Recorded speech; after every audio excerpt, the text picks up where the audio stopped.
What's up, guys? I'm the Gambling Melon. Welcome back to another video. We just watched UFC 316, where we saw Merab Dvallishvilli, the machine, the Georgian machine, destroy Sean O'Malley. It was a very dominant fight. That's what we had tonight. And Sean O'Malley, he had a few moments in the second round. He had some moments of very good takedown defense. A lot better. He had the knee surgery. He looked very good against Aljamain Sterling. But Merab, he proved that he is one of the best current active UFC fighters right now. He took Sean down. He kept him down. Sean actually did a pretty good job getting back up. But Merab, the thing that really surprised me about Merab was how good he looked in the striking. Um, there were times when Merab was connecting with Sean, and Sean appeared to be losing these striking exchanges.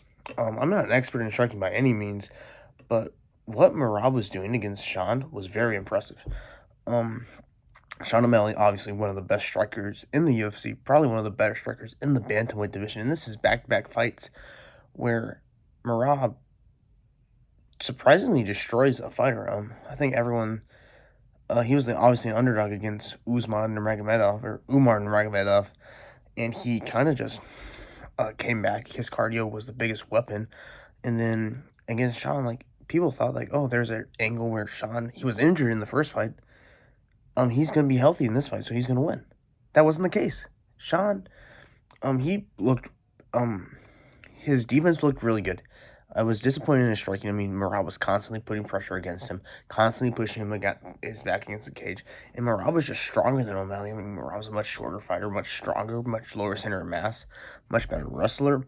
He just took down O'Malley over and over again. And eventually, with that north-south choke in the third period, he just kind of broke him. I mean, that third period probably would have been a 10-8 round if that wasn't a finish. I mean, he was up 2-0 on two of the judges' scorecards, and it was tied on one of them, but I mean, Merab looked very good, very dominant, very impressive. I think probably next for Merab, this is the only thing that really makes sense.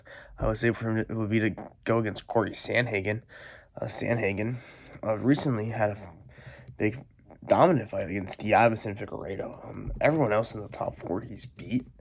He's beat Umar, he's beat Sean, he's beat Jan.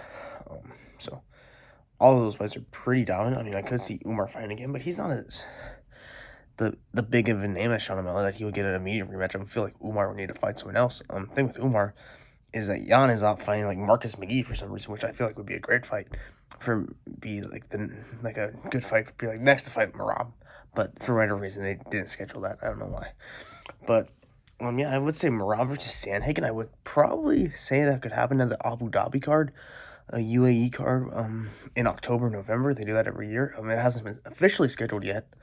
UFC Mexico apparently has gotten canceled, but there should be a card in Abu Dhabi. I would assume that would also be the Islam JDM card. Hopefully that'd be a really good co-main event for that one. O'Malley, I would probably see him fight Umar. I see how good of a shape O'Malley's in, because that could be a really quick turnaround for him.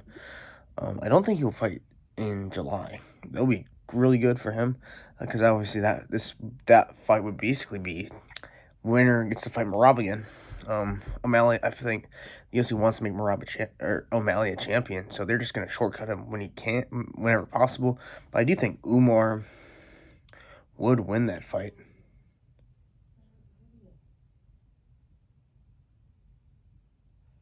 I think my family's talking. Oh well. Yeah. So yeah, great fight. Very dominant win from Merab. I think he on my pound for pound rankings, he passed John Jones. So very, very impressive. And then yeah, very impressive win for Merab. Yeah, for O'Malley, like I said, he's gonna fight Nurmagomedov. I don't see a path where he could beat Merab. Yeah, it just doesn't seem likely. I don't think he has the takedown defense. I mean, his only chance would be to knock him out, but Merab's just such unstoppable force. Like if he just had better striking, I feel like people would look at him higher, but people just view him as this cardio machine. But that one weapon is the best weapon I think anyone has in mixed martial arts, and that's the cardio and that's the wrestling. So I think he is probably pretty underrated, because I don't think there's anyone that can really beat him. Moving on to the next fight, we have a massive storyline. Kayla Harrison beats Juliana Pena. Very dominant victory. dominant 10-8 round. Obviously, that was a penalty, but still 10-8 round. And then she submits her with the Kimura. I mean, that was impressive. Kimura, no, without legs. Very impressive, just strong. She looks massive. She looks incredible. She was has an amazing story with her kids. And then Amanda Nunes comes out of nowhere to, I mean, I guess not out of nowhere because kind of there were rumors like who else is Kayla Harrison going to fight. Be like, yeah, I'll fight Kayla Harrison, which is going to be an amazing fight. I mean, I can't wait for that one. I think that one probably, that feels like a December card, maybe November, on the co-main for MSG, but we'll see. That should be an amazing card. I can't wait for those two to fight. We had a few other great fights. We had Joe Pyfer versus Kevin Gastelum. I mean, Joe Pyfer, I mean, he doesn't look like that good of a fighter. I mean, he's a very good fighter. Obviously, he's a UFC contender. He has great power, but Kelvin Gastelum gave him a lot of trouble. And that fight was closer than what the scorecards contended. He had a great first round, and then the rest of the fight kind of just was dancing around. I mean, it was a dominant. I mean, it was a win. Win's a win. But yeah, that's what you're gonna do. Mario Bautista looked very dominant against Patchy Mitch. Patchy Mitch, Bellator PFL fighter. And then yeah, Mario Bautista just kicked his butt, like just boxing. Like it's literally like Patchy Mitch just looked like a sparring dummy. It was a very, very poor performance from him. And then yeah, Vicente Luque, Kevin Holland, and Kevin Holland had a great victory. Kevin Holland just trying to fight as many times as possible. I mean, Mario Bautista, maybe he could do something bantamweight. His boxing looked very good. Obviously Merab, and he has a long way to go. Probably like 2-3 fights he would have to win before he be in a title shot. But it could be an interesting name to watch for Mario Bautista.